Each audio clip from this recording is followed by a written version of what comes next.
আসসালামু আলাইকুম dear viewers, এখন আপনাদের সামনে একটি নতুন লেসন নিয়ে হাজির হলাম। তো চলুন দেরি না করে লেসনটিতে কী কী রয়েছে, কী কী ফ্রেজেস রয়েছে, গুরুত্বপূর্ণ ফ্রেজেস রয়েছে এবং তাদের ব্যবহারগুলো জেনে নিই। তো প্রথমটা হচ্ছে মোর দ্যান এনাফ, প্রয়োজনের থেকে বেশি কিছু। At a discount, at a reduce price হচ্ছে মূল্য রাশি, কম দামে মূল্য ছাড়ে। অ্যাট এ, এখানে একটা সংখ্যা থাকবে এত পার্সেন্ট ডিসকাউন্টে, অথবা অ্যাট এ এত পার্সেন্ট রিডিউস প্রাইস, যার অর্থ হচ্ছে মূল্য রাশি। এই মূল্য রাশি এটা হচ্ছে শুধুমাত্র মূল্য রাশি। যখন আমরা বলবো 10% হারে, ধরো আমি এখানে লিখে দিলাম 10%, 10% ডিসকাউন্ট, এখানে হচ্ছে 5% ডিসকাউন্ট। হ্যাঁ, তাহলে অ্যাট এ 5% রিডিউস প্রাইস অথবা অ্যাট এ 10% ডিসকাউন্ট, এটা হচ্ছে কোনো মূল্য রাশি, পার্সেন্টেজ মূল্য রাশি। আর একটা হচ্ছে সেট সামবডি এগেন্স্ট সামবডি, হচ্ছে কারোর পিছনে কাউকে লেলিয়ে দেওয়া বা লাগিয়ে দেওয়া। এখন চলেন শুরু করি প্রথমটা দিয়ে, মোর দ্যান ইনাফ, প্রয়োজনের থেকে বেশি কিছু। সে প্রয়োজনের থেকে বেশি কেনাকাটা করে, তার মানে হি শপস, মানে কেনাকাটা করা ভার্ব, যেহেতু এটা ভার্ব, এটা হচ্ছে শুধু ভার্ব, যেহেতু থার্ড পারসন সিঙ্গুলার নাম্বার যেন এস হয়েছে।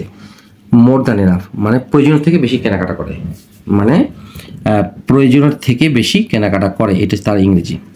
তুমি প্রয়োজনের থেকে বেশি কথা বলো, এই প্রয়োজনের থেকে বেশি কথা বলো মানে you talk more than enough.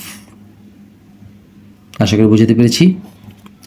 আচ্ছা, এখন আসি অ্যাট এ ডিসকাউন্ট বা অ্যাট এ রিডিউস প্রাইস, মূল্য রাশি বা সংখ্যা দিয়ে যদি বলি 5%, 10%, 25%, তাহলে এইটা লিখবো অ্যাট এ, সেই percentage at discount, at a percentage reduce price. তাহলে এখন 3 নম্বর এবং 4 নম্বর, আগোরা মূল্য রাশি তাদের কিছু জিনিস বিক্রয় করছে। তাহলে Agora is selling, present continuous tense, যে তেসিতেসও আছে, সাম অফ ইটস প্রোডাক্টস। এই কেন ইটস আসলো, এই ইটসটা কেন আসলো, এই আগোরা হচ্ছে থার্ড পারসন সিঙ্গুলার নাম্বার। কথা অ্যাট এ ডিসকাউন্ট, এটা হচ্ছে মূল্য রাশি, এই মূল্য রাশির ইংরেজিটা হচ্ছে অ্যাট এ ডিসকাউন্ট। বাটা এই জুতাগুলো 10% মূল্য রাশি বা 10% কম দামে বিক্রি করছে। তাহলে বাটা ইজ সেলিং দিস শুজ, এই জুতাগুলো বিক্রি করছে কোথায়, অ্যাট এ 10% ডিসকাউন্ট, 10% মূল্য রাশি বা 10% কম দামে, তাহলে অ্যাট এ 10% রিডিউসড প্রাইস। আশা করি বুঝতে পেরেছি। এখন আসি লাস্ট আজকে যেটি phrase, set somebody against somebody, কারোর পিছনে লেলিয়ে দেওয়া বা লাগিয়ে দেওয়া। ছেলেটি তার পুরনো প্রেমিকার পিছনে কিছু বখাটে ছেলেদের লেলিয়ে দিয়েছে বিরক্ত করার জন্য। আচ্ছা, বিরক্ত করার জন্য লেলিয়ে দিয়েছে।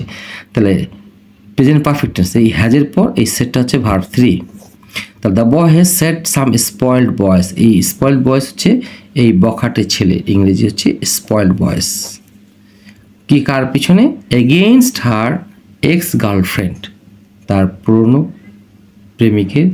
প্রেমিকার পিছনে লেগে দিয়েছে। কী করার জন্য, টু আর্ক, এই আর্ক অর্থ হচ্ছে ডিস্টার্ব, DISTURB, এই আর্ক হচ্ছে ভার্ব 1, এটাও হচ্ছে ভার্ব 1। আশা করি আপনাদের লেসনটি ভালো লেগে থাকবে। ভালো লেগে থাকলে অবশ্যই লাইক, শেয়ার, কমেন্টস করবেন, যাতে করে আপনাদের মাধ্যমে এই লেসনটি দ্রুত অন্যদের কাছে পৌঁছায় এবং তারাও উপকৃত হয়, সেই প্রত্যাশায়। আসসালামু আলাইকুম।